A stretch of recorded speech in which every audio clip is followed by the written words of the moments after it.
Buenos días, hermanas. Qué gusto estar nuevamente esta semana con ustedes y qué emoción poder comenzar este estudio de la primera carta a los tesalonicenses.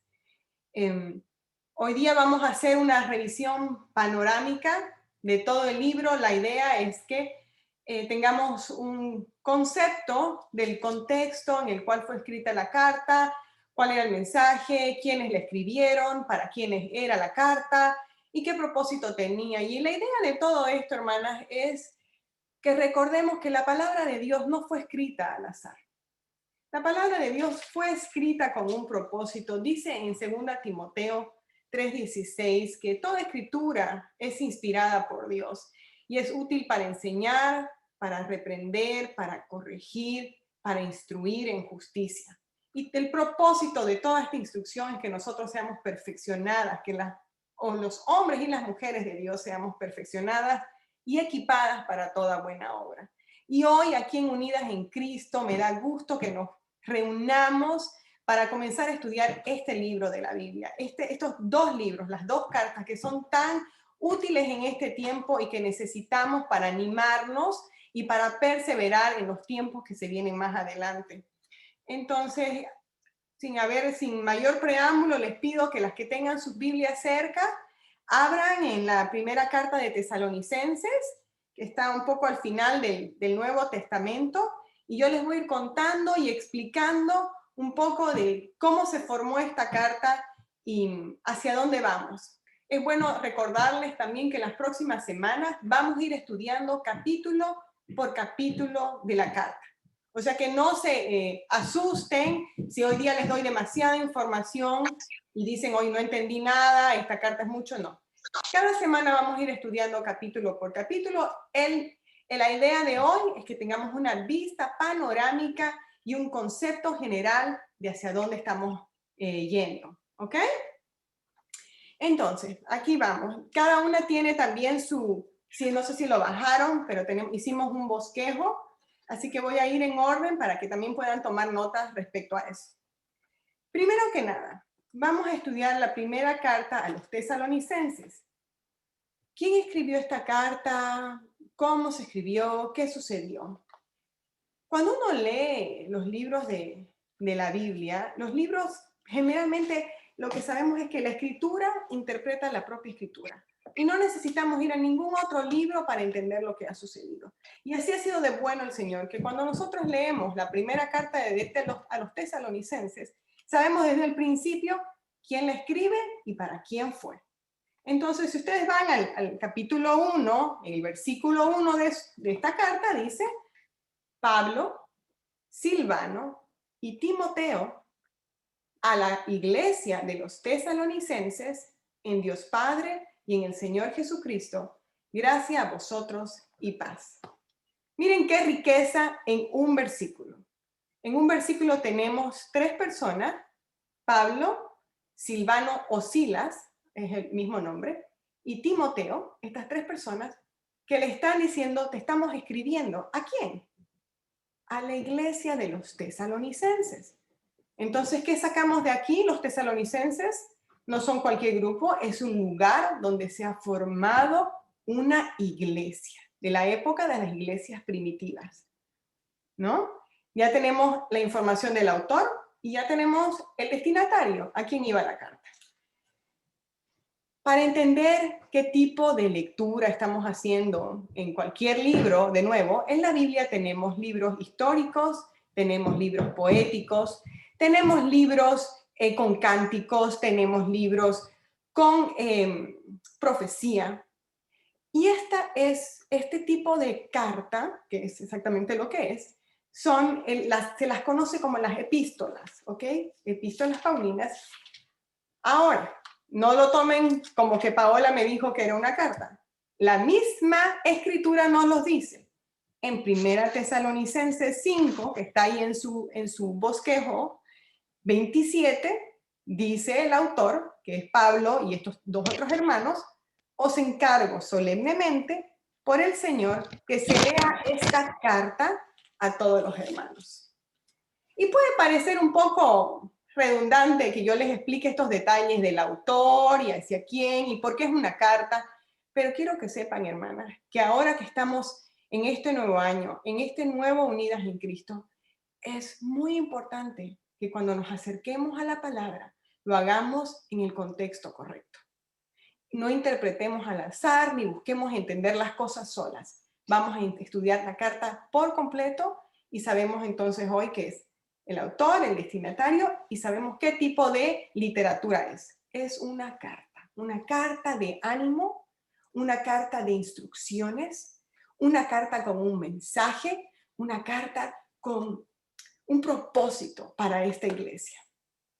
Ahora las voy a llevar un poco en la historia para entender qué está sucediendo para que Pablo, Silas y Timoteo escriban esta carta a esta iglesia querida para ellos, porque le dice que les escribe en Dios Padre, y más adelante si vamos leyendo vemos el amor que tienen Pablo, Silas y Timoteo hacia esta iglesia que ellos han visto nacer. Para eso les voy a contar un poco el contexto histórico de esta carta. Ahí en el número 2 tienen el contexto histórico y ahí tienen las referencias y vamos a hablar de los hechos de los apóstoles. El libro de los hechos, hermanas, fue un libro, para las que lo han leído antes o para las que no, les voy a ir diciendo, el libro de los hechos fue un libro que se escribió justo después de que Cristo subió, después de haber muerto y resucitado por nuestros pecados, Él asciende a los cielos y entonces comienza el libro de los Hechos. El libro de los Hechos contiene las historias de los apóstoles de la primera iglesia primitiva y contiene uno de los momentos más cruciales para nosotros que nos llamamos la iglesia de Jesucristo. En el capítulo 2, en el libro de los Hechos, el Espíritu Santo, que era una promesa que Dios había dado, Jesús mismo les dijo, les conviene que yo me vaya, porque cuando yo me voy, vendrá aquel que los consolará y les recordará mis palabras. Eso está en Juan, si no me equivoco. Y eso se cumple en el libro de los Hechos, en el capítulo 2, que es lo que conocemos como el día de Pentecostés. Les doy este hint, esta observación. Los que han creído en el Señor Jesucristo reciben el Espíritu Santo como una promesa, como un depósito que mora en nosotros de aquí hasta que lo volvamos a ver. Entonces, así comienza la iglesia en Hechos 2 y vamos viendo, cuando uno va leyendo, vas conociendo los distintos episodios de los apóstoles y sucede en el capítulo 9, para que tomen nota y lo lean en otro tiempo, que hay este personaje llamado Saulo, que es un perseguidor de la iglesia. Él es un hombre, es un fariseo que conoce la ley de Jehová. Hablamos los primeros 5 capítulos de la Biblia, toda la ley de Jehová la conoce, la estudió, es un hombre celoso de Dios, y él no cree en Jesús. De hecho, cree que Jesús es un impostor, y lo único que se dedica es a destruir y a perseguir la iglesia que se está formando con estos apóstoles que han recibido el Espíritu Santo. Y en el capítulo 9 vemos que Jesús se le presenta a Saulo. Saulo tiene lo que podríamos llamar hoy un encuentro con Jesús, donde después de unos días recibe el Espíritu Santo y, como hemos hablado, ¿se acuerdan en la anterior sesión en el tema del Evangelio? Se ocurre este movimiento pivote. Pablo era un perseguidor y ahora se convierte a un seguidor de Cristo con el Espíritu Santo morando en él. Y comienza otra historia en el libro de los Hechos sobre este señor Saulo, que ahora se llama Pablo de Tarso. Y este Pablo es del cual estamos hablando en la carta de los tesalonicenses. Este Pablo es el mismo que escribe la carta a los tesalonicenses. Entonces vamos a ver cómo es que llega Pablo a conocer a esta gente. En el capítulo 16 de los Hechos a los Apóstoles, versículo 6, dice que Pablo estaba pasando por la región de Frigia y Galacia Y habiendo sido impedido por el Espíritu Santo de hablar palabra en Asia, se va, no, el Espíritu Santo no le permite entrar a esa región de Asia y se va hacia otro lado, hacia Troas. Y ahí es donde él recibe una visión. Y dice, por la noche, versículo 9 del capítulo 16, por la noche se le mostró a Pablo, del cual estamos hablando, una visión. Un hombre de Macedonia estaba de pie suplicándole y diciendo, pasa a Macedonia y ayúdanos. Cuando tuvo la visión enseguida, procuramos ir a Macedonia persuadidos de que Dios nos había llamado para anunciarles el Evangelio. Pablo pasó de ser un perseguidor a ser un seguidor de Cristo y su único propósito era anunciar el Evangelio. Y este es el contexto del segundo viaje misionero de Pablo, que él está yendo a visitar estas regiones, Macedonia, que es la región griega, que es donde estamos hablando, una región donde hay judíos, pero también hay muchos gentiles. Recuerden que los judíos están repartidos por muchos lados de muchas áreas en Asia y en Grecia o Macedonia en ese tiempo. En el capítulo 17 vamos a ver la llegada de Pablo con Silas y Timoteo a Tesalónica. Ahora los voy a leer. Antes de eso, quiero que sepan que Pablo se va con Silas, ¿ok?, a la región de Macedonia. Y en este lugar, a la primera ciudad que llegan es la ciudad de Filipos. Que no sé si les recuerda el libro de los Filipenses, a la carta a los Filipenses. Cuando llegan a Filipo, Pablo y Silas son perseguidos, tienen mucha oposición porque le sacan el espíritu de adivinación a una muchacha, o sea, les matan el negocio a alguien, todo el pueblo se va encima de ellos y ellos terminan encarcelados. Y es la historia que hasta nuestros hijos que han ido a escuelas dominicales recuerdan de Pablo y Silas en la cárcel y están cantando, aún apresados, cantan y alaban al Señor, y el Señor de una manera milagrosa a través de un terremoto los libera, no escapan y el carcelero se convierte. Esa es otra historia. El tema es que de ahí ellos continúan, se tienen que ir porque hay persecución y se tienen que ir a Tesalónica. No se tienen que ir, siguen, continúan y van a Tesalónica. ¿Ok? En Tesalónica, y esta es la única parte que se los voy a leer, porque si no, no nos alcanza el tiempo. En Tesalónica, esto es lo que dice, capítulo 17, versículo 1 al 11, creo que vamos a leer.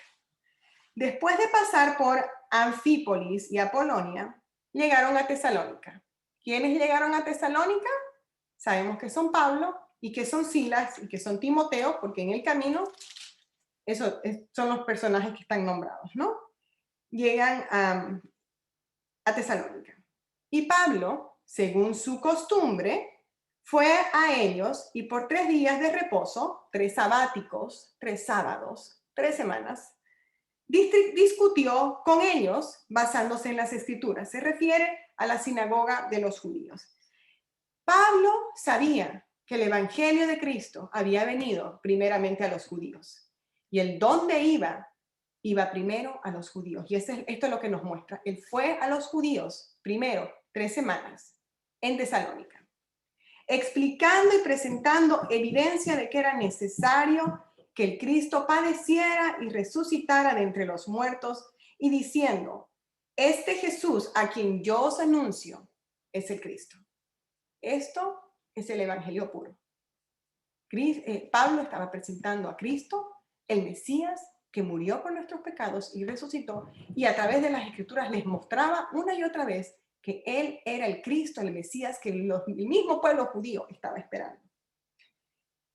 A consecuencia de eso, algunos de ellos creyeron y se unieron a Pablo y a Silas, juntamente con una gran multitud de griegos temerosos de Dios y muchas de las mujeres principales. Y este es el inicio de la iglesia en Tesalónica. Muchos creyeron.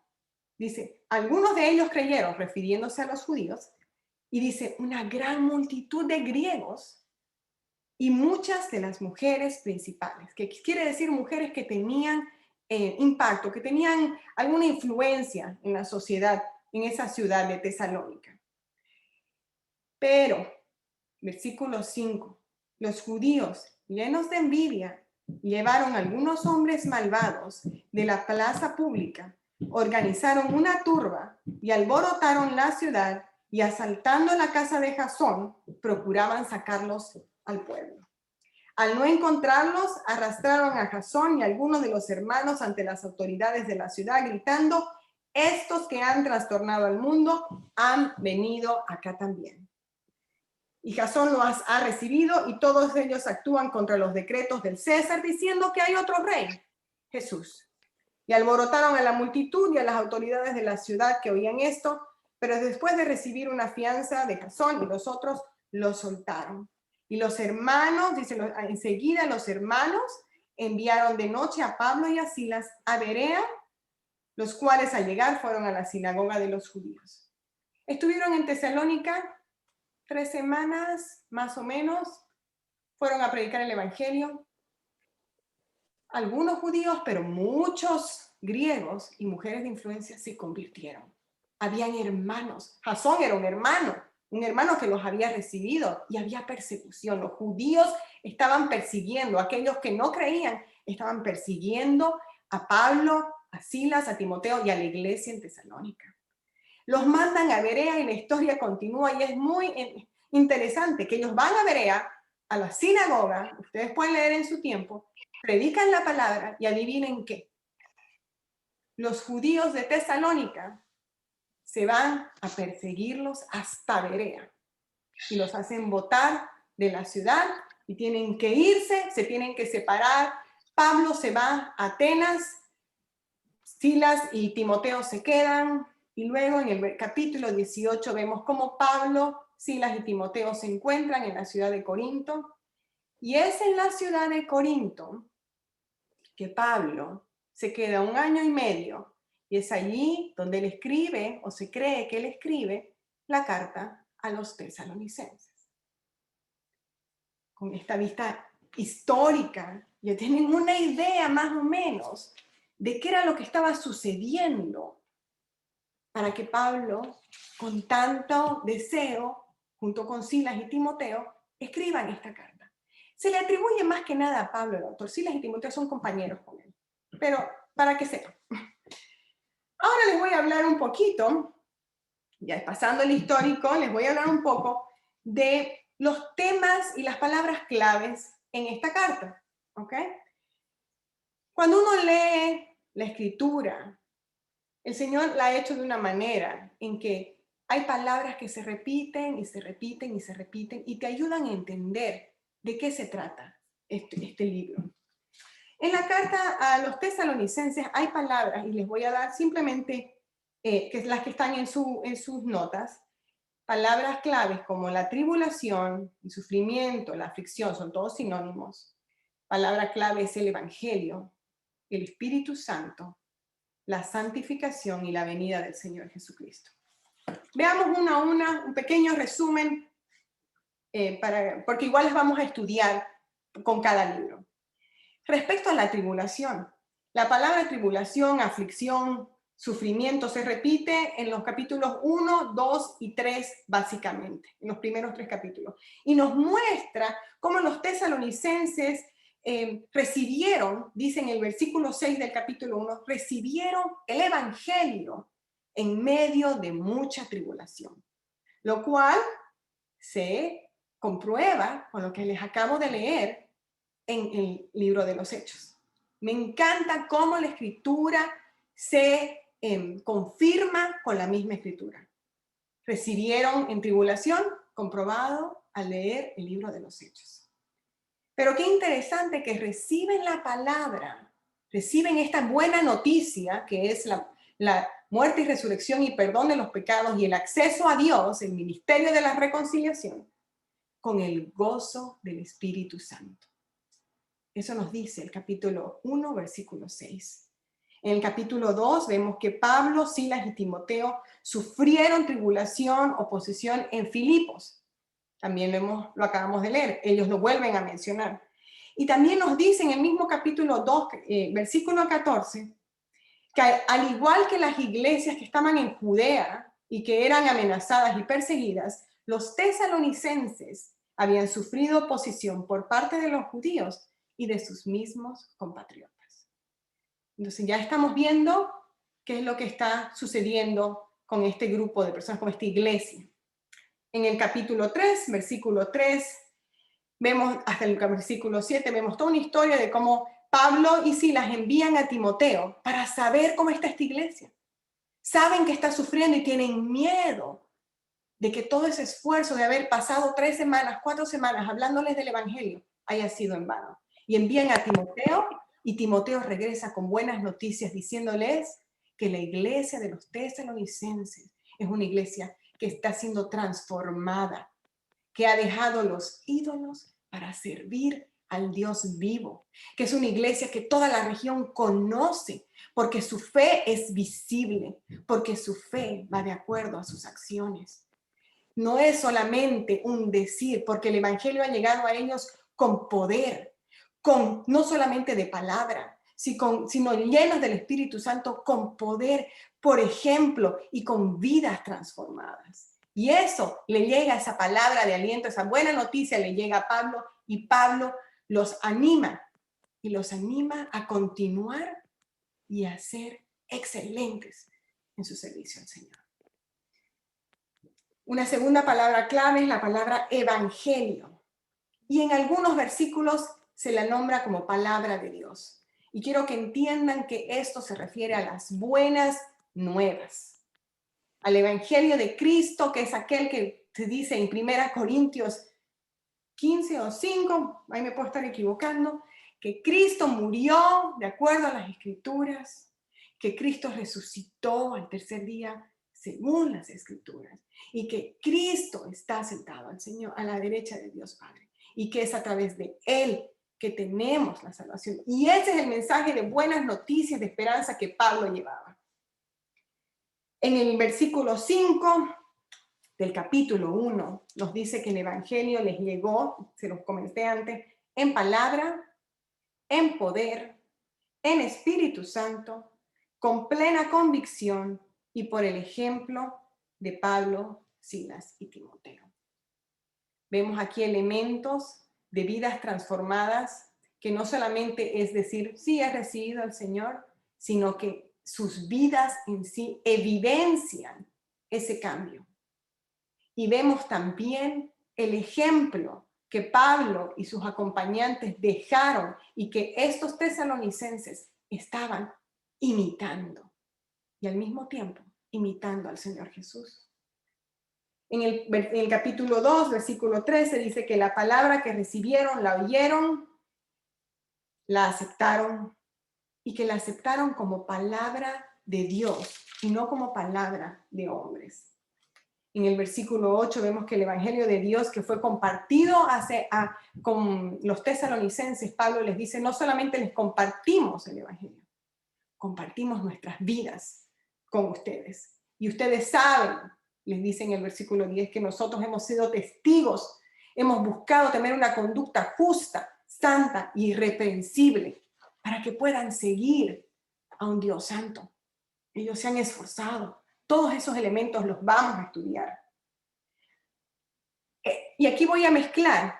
El libro de la carta a los tesalonicenses tiene una estructura. Del capítulo 1 al capítulo 3 mencionan estos temas de sufrimiento, de tribulación, del evangelio, pero más que nada lo que están contando es la historia de cómo Pablo y su grupo les lleva el evangelio, cómo este evangelio tiene un impacto, cómo hay una transformación. Toda esta historia se relata en estos capítulos. Y en el capítulo 4 hay un cambio.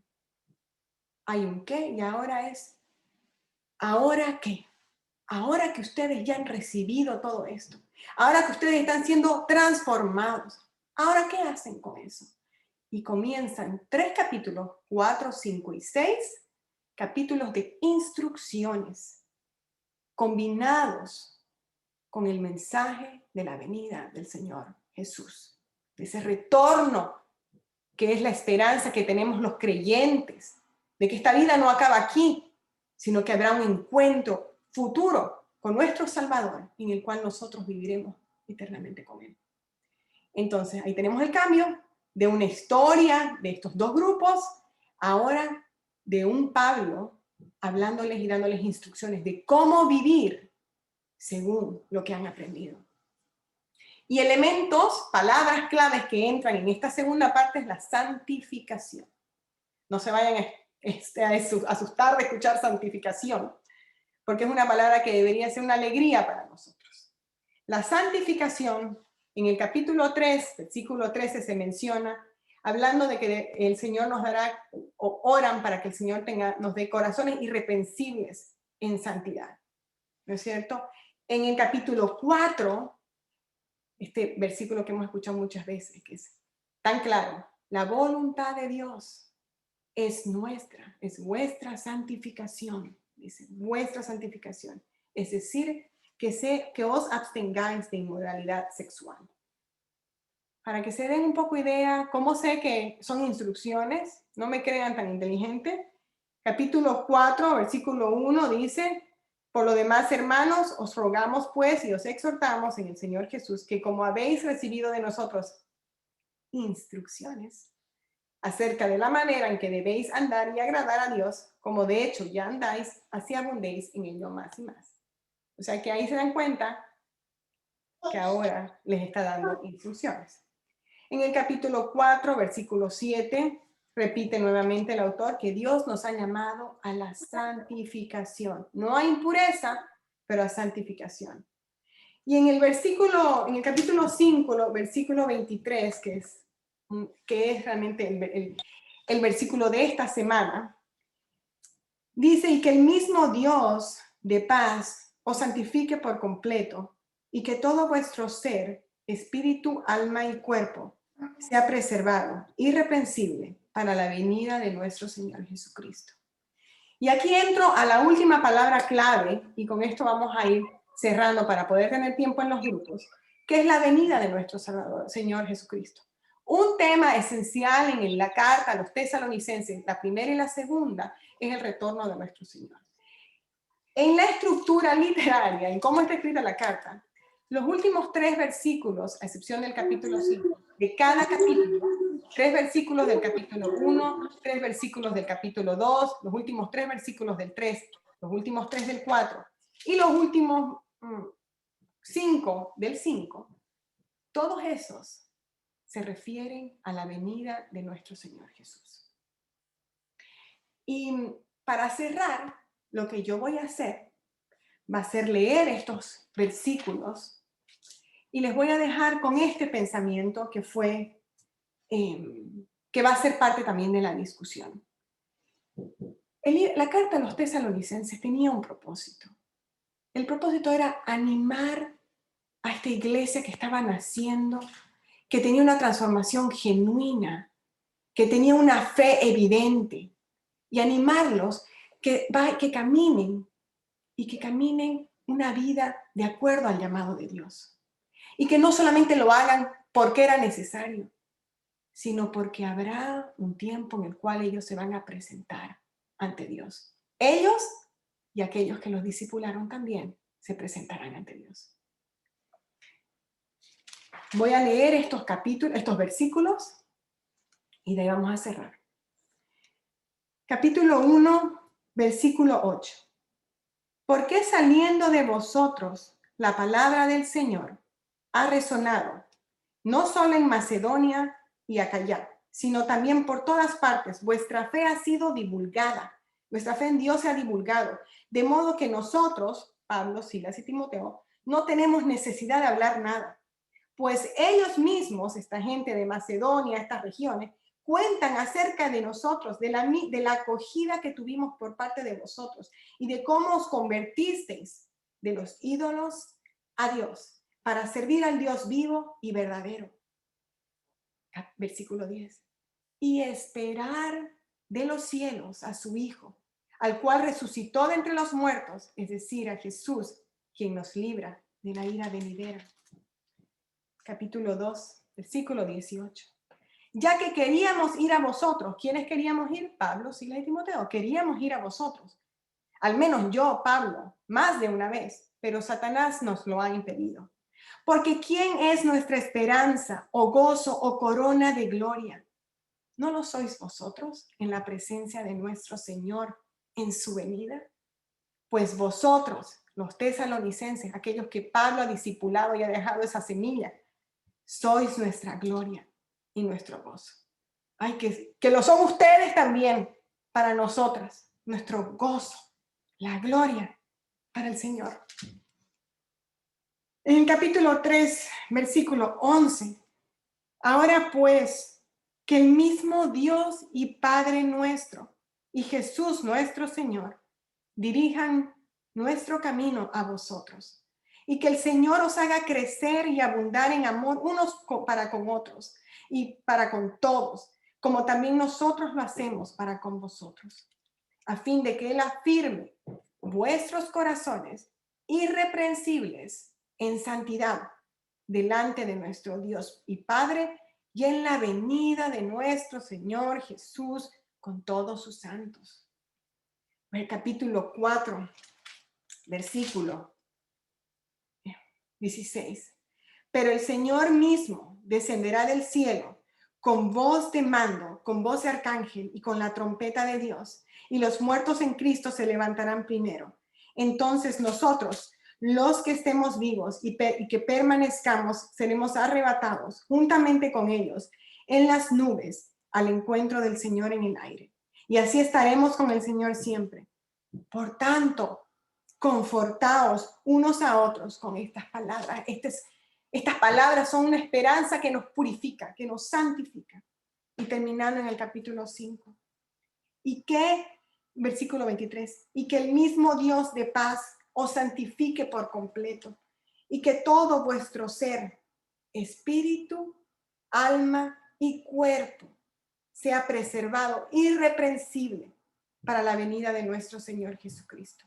Fiel es el que os llama, el cual también lo hará. Él lo hará. Él lo hará por nosotras. Hermanos, orad por nosotros. Saludad a todos los hermanos con beso santo. Os encargo solemnemente por el Señor que se lea esta carta a todos los hermanos. La gracia de nuestro Señor Jesucristo sea con vosotros.